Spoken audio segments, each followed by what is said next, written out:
um grande amigo e uma pessoa muito próxima nosso aqui, que é o Lucas Suqueiose, e vamos conversar sobre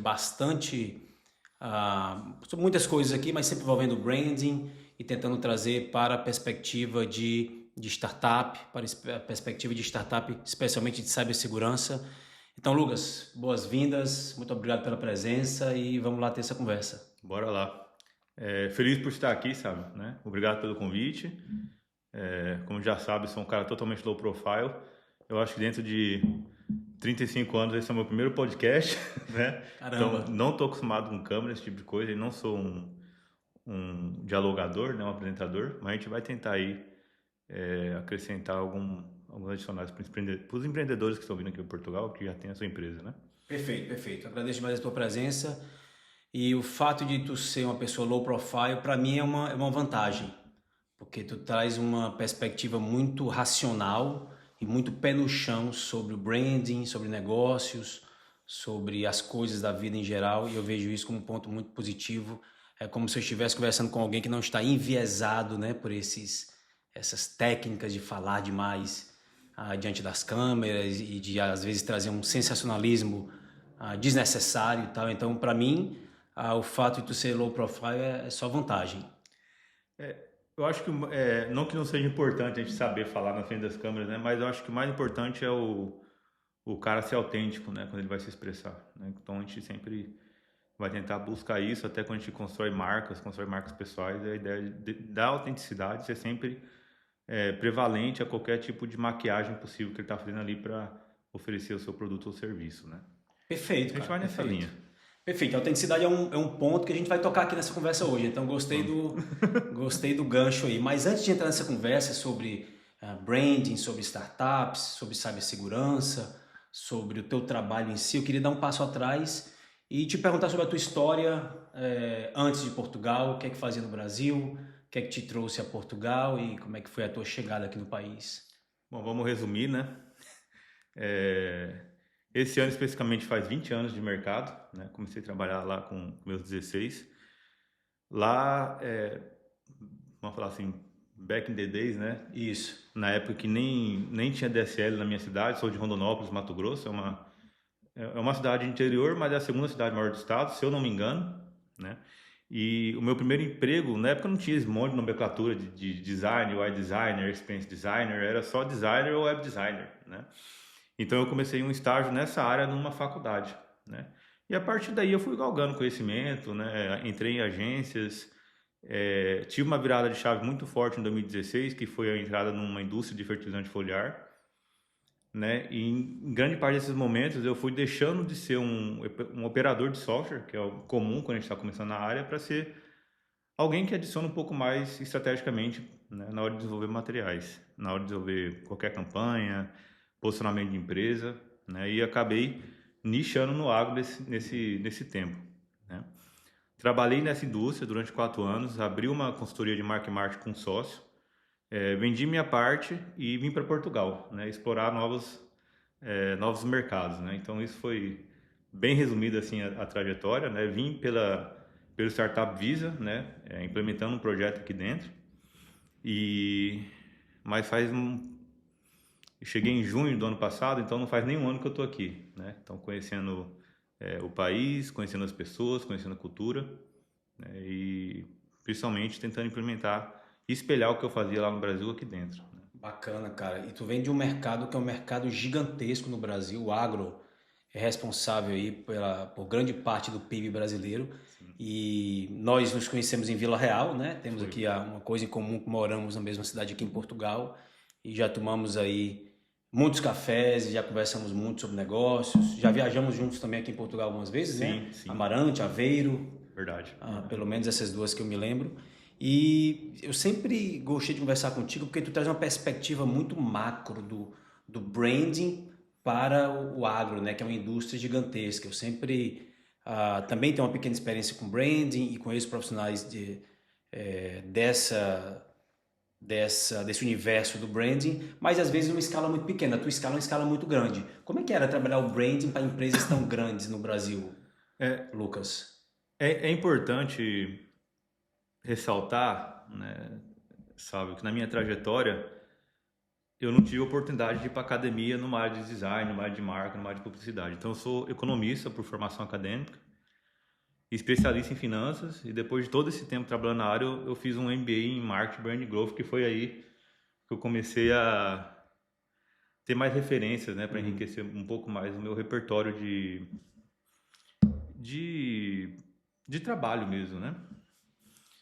Trabalhar com marca no agronegócio foi uma virada de chave por diversos motivos, né? Primeira, segmento muito grande no Brasil. Eu acho que é um caminho natural para quem mora no Mato Grosso, em alguma parte do momento da sua vida, está envolvido com o agronegócio, né? Em diversos segmentos. E dentro dessa perspectiva como economista, né, como um especialista em finanças, eu consegui adicionar e agregar um pouco mais de conhecimento de negócio na hora de executar o que eu tinha que executar no meu cargo de marketing dentro de uma indústria de fertilizantes. Né? E é muito interessante porque o mercado agro ele é um mercado comoditizado, mas está começando a ter uma mudança muito forte na questão de investimento em marketing, investimento em posicionamento, porque as empresas, para ganhar a sua fatia de mercado, elas estão tendo que trazer alguma coisa diferente que não os produtos que elas vendem, né? Porque geralmente é máquina de micronutrientes, defensiva agrícola, semente, muito commodity, é muita né? commodity, é um produto final. E é uma coisa que eu tenho na minha cabeça também, né? A gente commoditiza muito o agro, mas o agro, ele, na verdade, ele é um setor com muita tecnologia embutida, né? Eu até me esqueci da pergunta inicial já. Não, era mais porque tu tem uma experiência muito vasta em branding para o agro. E eu queria Sim. entender um pouco desse teu trabalho, até para fazer uma ponte para a nossa realidade aqui em Portugal, que é de startups, né? E principalmente de cyber. Perfeito. Para qualquer tipo de empresa ou profissional, é importante você estar nos nichos, né? Então, o meu trabalho dentro na empresa na época chamada Fast Agro, né? Ela é uma indústria de fertilizante foliar, então ela é nichada em fertilizantes foliares de tecnologia de aplicação, e eu era um designer qualquer, né? No momento que eu entrei lá como supervisor de marketing, né, eu comecei a agregar um pouco mais de conhecimento na área. Conhecer o dia a dia do agronegócio foi muito importante, né? Por quê? O processo começa a ganhar celeridade, né, o processo de marketing dentro da empresa, começa a ganhar especificidade, credibilidade, né, reputação e notoriedade, né? Muita gente, pelo menos numa cidade como a minha, via um marketing como um processo um pouco mais operacional, né? E na verdade ele tem uma virada de chave muito estratégica, né, dentro de uma empresa. Então, basicamente no agronegócio foi isso, né? Foram 4 anos de acompanhando o comercial, acompanhando negociações, acompanhando o dia a dia do produtor, para que a gente lá no back office, né, no processo de marketing em si, conseguia aplicar esse dia a dia em construção de ofertas que faziam sentido para o produtor, em construção de ofertas que agregassem valor para quem está comprando nossos produtos e construção de ofertas que comunicassem com o público-alvo, né? Porque às vezes as pessoas pensam que precisa ser muito mirabolante, muito técnico, muito... Até sensacionalista. Até sensacionalista, no caso, para poder vender o seu produto ou serviço, né? E na verdade não. Quando você conhece o problema que você quer solucionar, né? Conhece o público-alvo que você quer conversar, e isso é o que o branding faz, né? Cria uma personalidade da sua empresa para conversar com o mercado que você quer falar de fato, né? Você vê que ofertas bem construídas são aquelas mais simples, né? Mas para isso você tem que passar por um know-how, você tem que passar por aquele... Eu falo que é fechar com a minha faculdade no agronegócio, né? Porque sem ela eu não saberia falar uma proposta de valor de um produto que é para melhorar o stand de uma lavoura, por exemplo, né? Que é posicionado para soja, que é posicionado para milho, que é posicionado para algodão.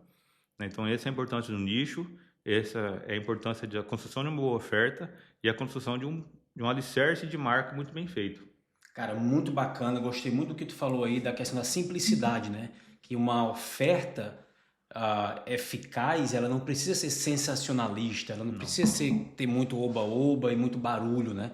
E essa é a minha grande crítica, né? Ou minha grande observação sobre empresas ou profissionais até de marketing que vêm do Brasil ou da América do Sul para a Europa e tentam replicar exatamente aquele marketing mais barulhento, mais de sensacionalismo, mais de hype, né? Que funciona muito bem em países muito populosos, como é o caso do nosso país. E aí já fazendo um gancho aqui para o nosso dia a dia aqui na Incubol, né, que é com empresas de cibersegurança. Nós temos aqui uma aceleração chamada Cybertech Acceleration, que é específica para empresas de cyber. E temos também um hub aqui dentro da incubadora chamado Cybertech Hub, que a função desse hub é ajudar empresas de cyber.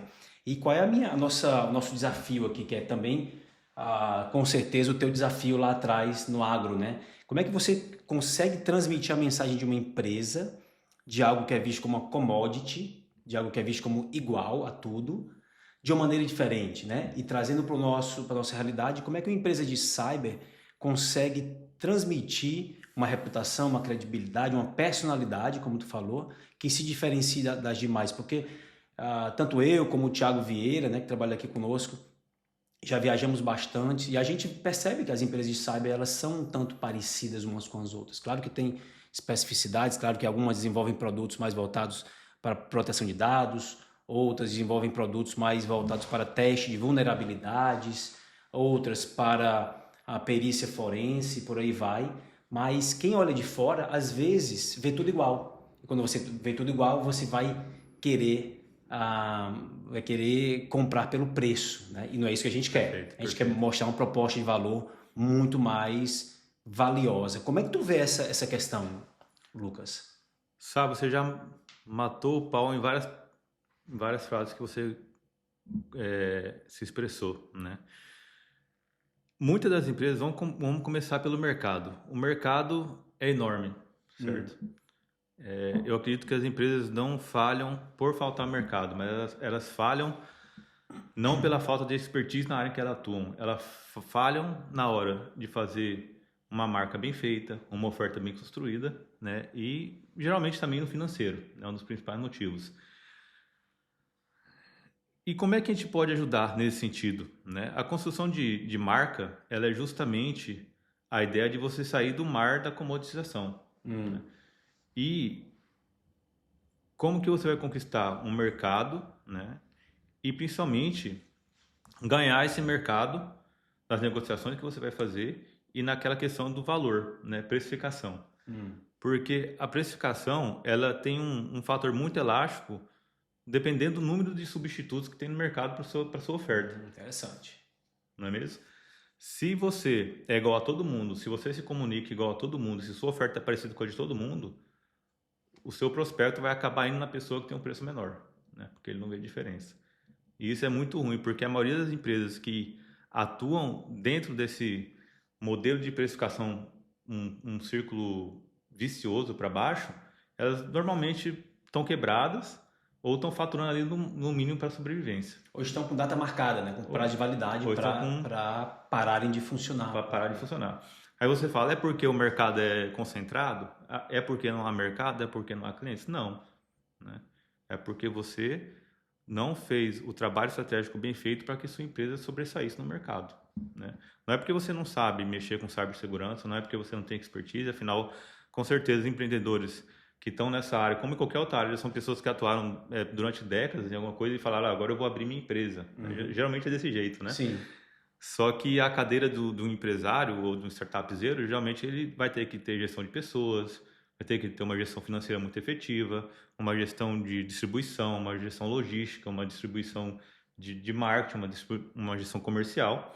Então, várias coisas que tem que estar ali no guarda-chuva dele que às vezes, naquele momento da empresa, é mais importante do que o próprio produto que ele está vendendo para a empresa sobreviver.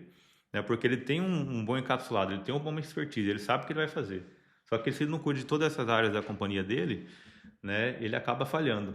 E o branding, ele vem em qual sentido? Né? A construção de marca, ela é uma coisa muito abstrata ainda. Né? Apesar de ter várias empresas que estão trabalhando para a quantificação de investimentos nesse segmento, né? Tem a Interbrand, que comunica todo ano as top 100 marcas, né? E tem até um caso muito interessante, que a própria Coca-Cola, que se pegar o valor de mercado dela, 60% é do branding. Né? A metodologia eu não sei como é que é ainda. Se você pegar o maquinário da Coca-Cola... Tudo. O inventário tudo que ela tem no mundo... Quantas ações ela tem na empresa, qual que é o valor dessas ações, dá o valor da empresa, 60% é marca. Só marca. Né? Equity, né?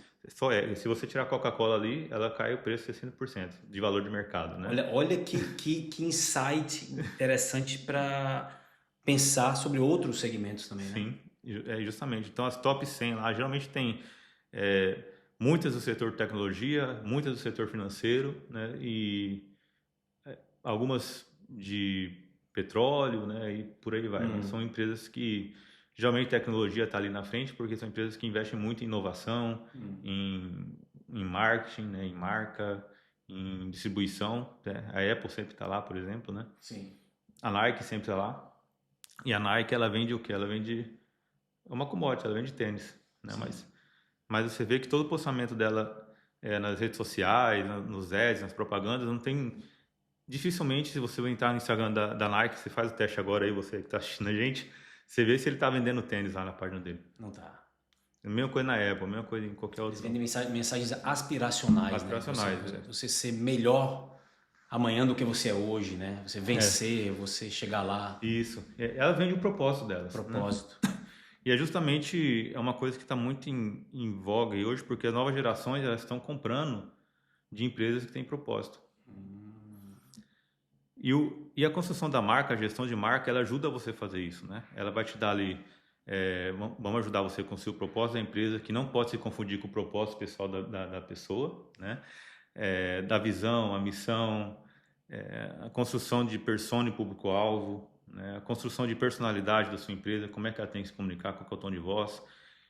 E principalmente o que a gente está falando muito aqui é do posicionamento, né? Que o posicionamento é nada mais que a diferenciação. O que faz sua empresa única?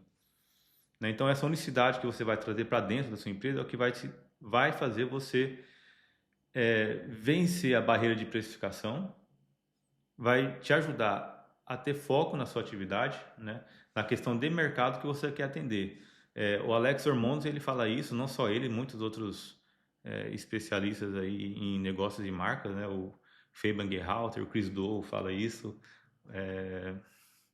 The Win Without Pitch Manifesto, que é o Blair Enns, fala isso, né? Sim. Que a vitória está nos nichos, né?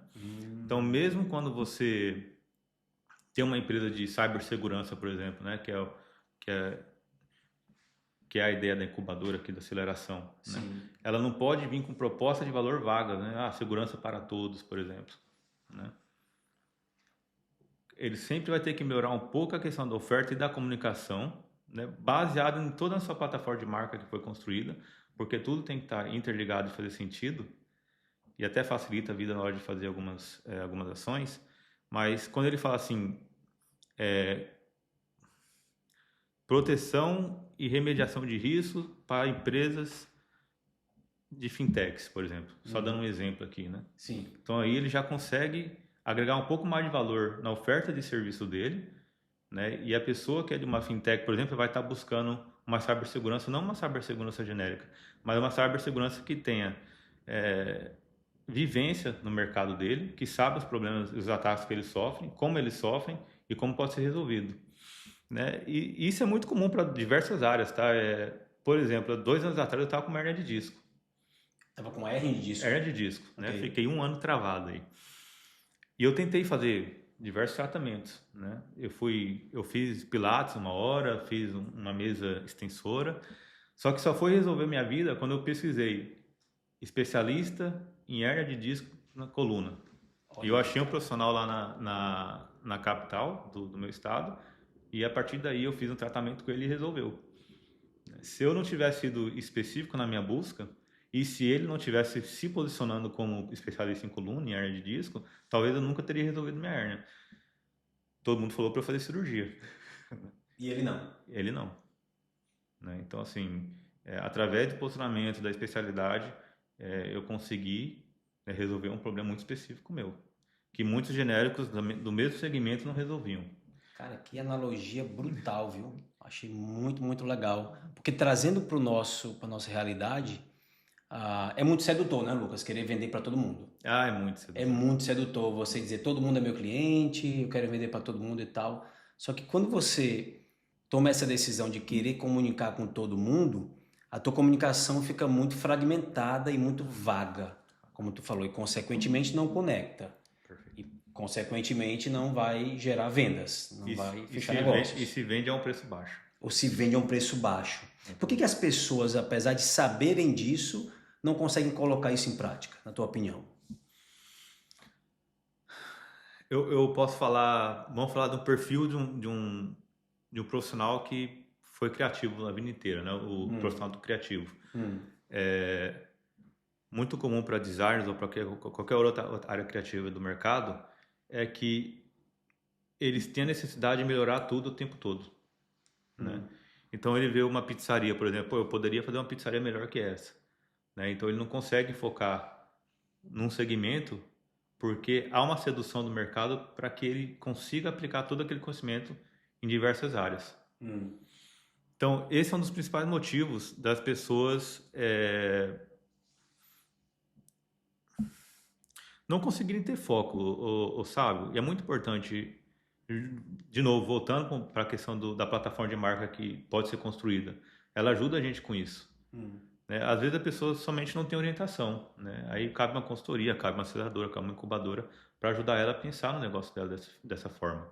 Né? Porque quando a pessoa ela não tem, e hoje mais importante do que nunca, as perguntas certas, ela nunca vai achar as respostas que vão se adequar no negócio dela.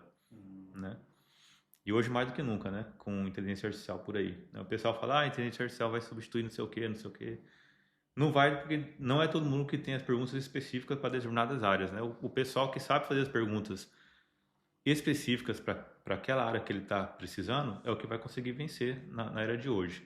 Então, justamente uma empresa que começa a sua atividade, né? uma cibersegurança, ela é seduzida ao mercado, porque o mercado é enorme, se ela não foca. Sim. Né? Ela não foca, o mercado é gigante. Só que igualmente vai ser difícil porque a competição é muito maior. Perfeito? E quando ela não tem nicho, quando ela não tem foco, ela vai ter que, com certeza, competir por preço, porque é um mar de commodity ali que a pessoa vai ter opção. E deixa eu adivinhar, e se ela vai competir com preço no início da atividade dela, vai ser uma competição quase que injusta, porque as grandes já estão aí. Como é que eles fazem, geralmente, sabe? Eles olham no mercado, olham o que o pessoal está fazendo, olham o preço médio, e eles entram no mercado abaixo do preço médio. Para conseguir entrar. Para conseguir entrar com a promessa que ele oferta mais por menos. Essa é justamente vamos falar assim, um empreendedor ser uma base estratégica bem feita, né? Eu vou ofertar mais por menos porque eu vou conseguir conquistar clientes. Mas quando ele oferta mais por menos, quer dizer que ele vai trabalhar mais e receber menos e a conta no final do mês não vai fechar. Geralmente é o que acontece. Até porque se ele recebe menos, ele tem tem menos capital para reinvestir. Perfeito. E se ele não reinveste em conhecimento, em capital humano, em tecnologia, etc., no longo prazo ele vai ficar para trás, é isso? Perfeita colocação, perfeita colocação. E ele não vai conseguir entregar uma experiência que agregue valor ao cliente dele. Porque ele não tem capital para isso. Ele não tem capital para investir numa boa experiência. Interessantíssimo. Tu falou várias coisas aí que eu queria fazer aqui um unpack, né? Queria desempacotar aqui algumas coisas que tu falou bem interessantes aí. Uma delas é o nicho, né? Tu é um cara que é a favor do nicho, pelo que eu percebi. 100% a favor do nicho. Então temos que marcar aqui um outro podcast aqui. 100% a favor do nicho. 100%. Tem muita gente que é contra, viu? Mas sim, eu sou 100% a favor. Eu também sou muito a favor do nicho, cara. Todo profissional, toda empresa comece nichado. Mesmo que você atenda fora do nicho, a sua comunicação, o seu posicionamento tem que ser nichado. Concordo contigo. E já vou deixar aqui o convite para um segundo podcast. E a gente traz o Thiago Vieira, que também é fã de nicho. E aí sim entrar na conversa sobre incubadoras nichadas ou programas de aceleração nichados, que é um grande debate aí, pode ser até polêmico. Como aqui a gente não tem medo de polêmica, a gente quer gerar valor para o nosso ouvinte, a gente não tem nenhum problema em conversar sobre isso. Mas, conectando com essa parte do nicho, Lucas, o Thiago, quando ele decidiu abrir o programa de aceleração, ele pensou, o Thiago é advogado, tem um background em legal tech e em cibersegurança. E ele decidiu criar um programa de aceleração específico para startups de cibersegurança. E passou aí numa aprovação do governo, já conseguimos aí muitos parceiros estratégicos, estamos no primeiro ano da aceleração, temos muitas startups aplicando para esse programa. E o grande sucesso disso tudo, em tão pouco tempo, não sou eu que estou falando, é o mercado que está falando e as pessoas feedback delas, é o fato de nós termos nichado. É o fato do Thiago lá atrás ter tido a coragem de já começar nichado. Então, pelo que eu estou percebendo, a gente está no caminho certo, é isso? 100% do caminho certo. E assim, é muito importante a gente frisar que não adianta passar um batom no porco, ele vai continuar sendo um porco. Uau! Né? Essa eu não conhecia. Então, tudo que a gente está falando aqui da questão de nicho, né, questão de especializar, é porque a gente acredita que a gente parte da premissa que a pessoa já tem expertise na área, já tem um bom produto, já sabe fazer, já vivenciou as dores, os problemas daquele mercado em si. Tá? Então, é o primeiro passo de você ter um bom sucesso ali no seu empreendimento, né? Porque a partir do momento que você tem um bom produto, você cria uma boa estratégia de marca, uma boa oferta, é importantíssimo ter uma boa oferta, né, bem construída, e a partir daí um bom marketing, né? Às vezes algumas estruturas simples, né, e a gente pode falar, muitas empresas, e principalmente quando a gente pensa em startups, são empresas com pouco budget, eu imagino. Sim. Né? Geralmente sim. Geralmente sim. Né? Então, a grande maioria, né, as que vão levantar muito capital são as que já estão funcionando há algum tempo, já tem alguma receita. Demonstram tração e etc. Isso. Então, a gente parte dessa premissa que, com pouco budget, mas com um processo bem maturado nesse sentido, é primordial para as empresas que estão buscando sucesso no seu nicho. Né? Mas niche, comece nichado. Né? Comece nichado. A incubadora, com certeza, tem boa fatia do seu sucesso, lógico. A gente sempre tenta puxar um pouco a sardinha para o nosso lado, mas a gente sabe que não é assim, né? São boas pessoas trabalhando, né? Pessoas, tudo é relação humana, é lógico, hoje em dia, né? Então, temos um bom capital humano trabalhando nas empresas, temos uma boa oferta, um bom produto, boa expertise. Você falou que o Thiago é advogado, com background em tecnologia. Sim, né? Então, Legal Tech, perícia forense. E é professor de cyber. O bicho é ninja. Ele tem que estar aqui no próximo. Hein? Tem que estar aqui no próximo. Então, essa visão ampla, né, com certeza, é nichada, mas com, vamos falar assim, aquele profissional T, né, com Sim. conhecimento em software, em várias outras, para ter uma visão mais 360 da área. E afunilar num. E afunilar em uma, né, ser hard em uma, né? Então, com certeza, isso aí traz grandes vantagens. Né? Mas nichar é uma delas. Fantástico, fantástico. E Lucas, partindo para a parte mais prática, assim, de uma implementação de estratégia de branding para startups, né? Claro que o nosso foco aqui é cibersegurança, mas esse é um conhecimento que pode ser aplicado em qualquer outra startup. Quais seriam conselhos básicos, assim, que tu poderia dar para essas startups, até para startups mesmo que estão sendo aceleradas conosco, que às vezes não têm um grande budget, às vezes são ali dois amigos que são profissionais de cyber, que trabalhavam para empresas e decidiram pedir demissão ou reduzir suas horas e montar uma startup em conjunto. Quais seriam dicas práticas que tu poderias dar para essas pessoas para já começar da maneira correta? Se eu fosse encapsular, né, algumas dicas para empresas que estão começando, justamente tenha um posicionamento claro e efetivo, né? Se diferencie no mercado, né? Crie uma boa oferta, porque uma boa oferta ela vai envolver o seu know-how, que vai resolver um problema real do mercado, certo? E isso vai te dar um diferencial muito forte, porque uma boa oferta envolve em você fazer um bom benchmark do mercado e buscar coisas diferentes que vão agregar ali na hora de você tentar trocar esse seu bens e produtos e serviços, fazer que as pessoas adquiram o seu serviço, né? Então faça isso, né? Se posicione, se diferencie, niche o seu mercado e tenha muito claro aonde você quer chegar e como você vai chegar. Estratégia, né? Então, quando a gente faz algumas perguntas básicas num workshop de branding, por exemplo, como é que eu me vejo daqui 1 ano, daqui 2 anos, daqui 3 anos, é justamente de uma forma abstrata tentar traçar pequenas missões, né, pequenos goals ali, pequenos objetivos de curto prazo, mas que vai agregando ao longo do tempo até a gente conseguir chegar à nossa visão, né? A nossa empresa daqui 10 anos, o que ela vai ser? Pense longe, porque se a gente pensa muito no curto prazo, a gente não tem uma atração muito forte para a gente continuar trabalhando. As ações vão ser de curto prazo. As ações vão ser de curto prazo. A gente sabe, em tudo na vida, né, vamos falar que os juros compostos da vida vai 10 anos para frente, né, 10 anos para frente. Então, quando você começa um empreendimento, tenha fé que ele vai durar, né, 10 anos para frente, mesmo que você esteja construindo para uma possível venda, uma possível exit, mas você vai ter que fazer ele rodar, ele ter receita.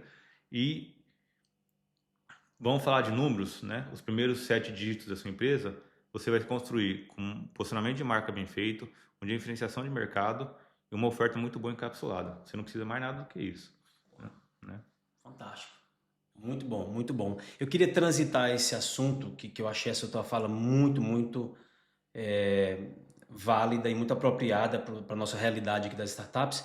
E eu não queria perder a chance de já trazer outro tempero aqui para essa nossa conversa, que é o tempero dos investidores, né? Eu estou aprendendo, né, todos os dias aqui na incubadora, com o Thiago, com a Marinês, com a Flávia, com a Mariá, com a nossa equipe, e cada um de nós tem ali suas expertises e tudo. E lidar com o investidor não é uma expertise que eu tive. Eu estou tendo esse contato, né, de 6 meses para cá, digamos assim.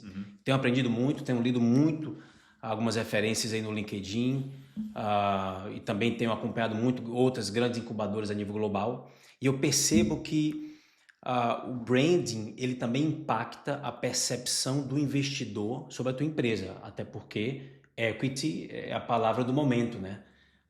O intangível da empresa vale muito. Sim. Como é que tu vê isso, Lucas? Como é que tu vê um trabalho bem feito de branding na startup impactando a tomada de decisão do investidor que decide optar por aquela startup e não por 10 outras que estavam ali ao lado pedindo investimento? Interessantíssimo, interessantíssimo, sabe?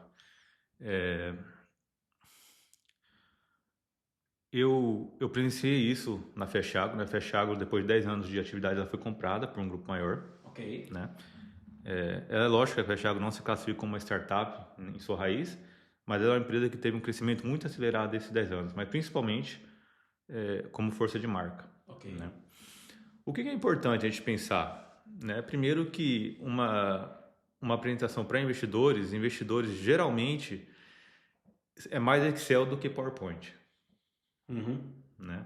São mais números do que embelezamento da coisa. Boa. Né? Essa é a primeira coisa.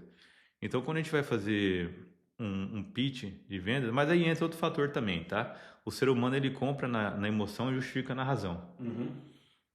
Então, toda vez, o que você vai ter que preencher?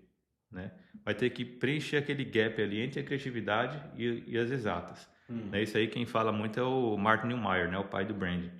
Né? O gap entre o que a sua marca quer passar para o seu público-alvo se dá justamente naquele intervalo entre os marqueteiros e os designers, por exemplo, o lado criativo e o lado racional da coisa. Uau. Então, pensando dessa forma, o investidor ele sempre vai se preocupar muito com a saúde financeira da sua empresa, né? Com a saúde financeira da sua empresa. Mas mais do que isso o branding ele vai te ajudar muito no sentido de sinergia de valores. Né? E então assim, quando você vai posicionar a sua marca para um investidor, né? E eu já presenciei isso em reuniões gigantes, negociações, né? O dono de uma empresa falar: por que a gente não muda a bandeira toda para Fechagro? Olha o site dele, olha os valores dele. É isso, é isso, é isso. É o que a gente é. Né? Então, quando você tem um branding muito bem feito, você vai ter lá os seus bastiões morais e éticos, né? Como é que você negocia com seus clientes, como é que você demite clientes. É muito normal a gente ver no mercado hoje demissão de clientes, né? Aquele cliente não servia pra gente. É normal isso. O cliente às vezes nem sempre tem razão, né? Porque você tem que comunicar com o público que faz sentido para sua empresa, né? Então, os valores que é construído na questão da marca, a estratégia de marca, os valores também faz parte disso. Né? A missão, a visão faz parte disso. O propósito faz parte disso. Então, na hora de você ter investidor na mesa contigo, ele vai levar em consideração não só a saúde financeira da sua empresa, mas como você está posicionado no mercado hoje. A geração que está vindo aí, sua empresa está dentro das regulações de ESG, por exemplo? Qual é o impacto ambiental que ela tem hoje ou não? qual que é o serviço comunitário que ela presta ou não. Impacto social, né? Qual que é o impacto social que ela tem. Então isso tudo vale muito e tem muitas marcas que se construíram através dessas premissas. Compre um par de sapato e te dou um par de sapato para pessoas carentes. Né? Hoje tem o case que é muito forte lá no Brasil, que é a Reserva, que é o Pica-Pau. Não sei se você conhece, uma Não marca conheço. de roupa. Para cada peça comprar... Eu sei, eu acompanho o CEO deles no Instagram. ele é bem... Isso, não vou lembrar o nome, mas enfim, mas eu acompanho sim. Então, eles têm uma campanha muito forte, né? Que eu acho que eles fizeram benchmark de mercado para desenvolver isso para eles. Mas aí você compra uma peça deles, eles dão 5 pratos de comida. Né? Então, a organização da sua saúde financeira e a comunicação bem feita do propósito da sua empresa vai ajudar a trazer para dentro grandes investidores. Cara, fantástico. Então, pelo que eu entendi, nós não devemos nos prender muito a essa discussão polarizada sobre o que é que importa, se é o Excel ou é o PowerPoint, mas sim um é complementar ao outro. Né? Porque um vai atuar no racional, no processo decisório do investidor, e o outro vai impactar mais o emocional. E juntando isso é muito mais poderoso do que ficar nessa briguinha de o que é que importa mais, é isso? É isso. E é muito normal ter essa briga de processo dentro das empresas, viu, sabe? Muito normal. Um processo achar que é melhor que o outro, quando na verdade não, devia trabalhar junto. E é justamente isso. Bacana, bacana. Lucas, cara, que papo legal, eu acho que gerou muito valor. Eu aprendi muito aqui, então tenho uma forte impressão que quem está nos escutando também, as startups, os nossos founders, nossos amigos aí que estão nos escutando também devem ter aprendido muito. Como falei antes, deixa aqui o convite já para o segundo podcast, mas esse eu quero trazer o Thiago para a gente, até porque o Thiago também é investidor, bacana. Então seria bacana trazer o ponto de vista dele, né, como mais um tempero aqui para essa nossa conversa, mas acima de tudo, obrigado pela tua disponibilidade. Eu sei que tu viajou aí algumas dezenas de quilômetros para estar aqui hoje, aqui em Gaia, na nossa sede. E sim, acho que foi uma conversa muito válida, muito interessante, foi um pontapé inicial muito legal aqui para o nosso Cyber Talks. E vamos conversar mais vezes aí, eu acho que tem muito tema aí que tu tem conhecimento, que seria quase impossível, né, desempacotar aí sem apenas 40 e poucos minutos. Sim. Com certeza a fala, com certeza que vai ser genérica, né, sabe? Mas, como eu disse, no primeiro momento, donos e founders, eles não vão ter o tempo para se aprofundar nesse tipo de coisa, né? Como é que eu vou fazer o brand da minha empresa? Eu vou aprender e fazer, não vou executar? Não, é melhor você ter um suporte de uma incubadora, de uma aceleradora que faça isso para ti. Você tem sobre o seu guarda-chuva várias coisas que você tem que tomar decisão, né? E ter uma equipa, né, forte para isso, para te auxiliar, isso faz toda a diferença. Obrigado pelo convite, né, total satisfação. Viajamos muito dezenas de quilômetros, mas as estradas aqui em Portugal funcionam, são boas, né? E para quem é do Mato Grosso, a distância foi ínfima. Né? Foi muito pequena. Foi muito pequena. Bacana. Se o pessoal quiser te encontrar, qual é a maneira mais fácil? Vocês podem entrar nas minhas redes sociais. Como eu falei no começo da conversa, sou bem low profile, então não posto nada quase. Só que, lógico, estou sempre aberto para um café, né, que inclusive foi da forma que nós nos conhecemos. Exatamente, né? Exatamente. Eu prefiro muito mais o contato humano, né? Um café, um almoço, um churrasco. Opa! Mas é Suqueiose. Eu acho que em quase todas as redes sociais, Suqueiose você vai me achar. Lucas Suqueiose ou Lusuca Suqueiose. LinkedIn, Instagram ou Twitter. Perfeito. Pode ficar à vontade para me adicionar, que a gente está lá aberto para bater um papo. Perfeito. Obrigado, Lucas. Valeu, Um abraço, cara. Obrigado. Tem quanto tempo? Uma meia hora, tá bom?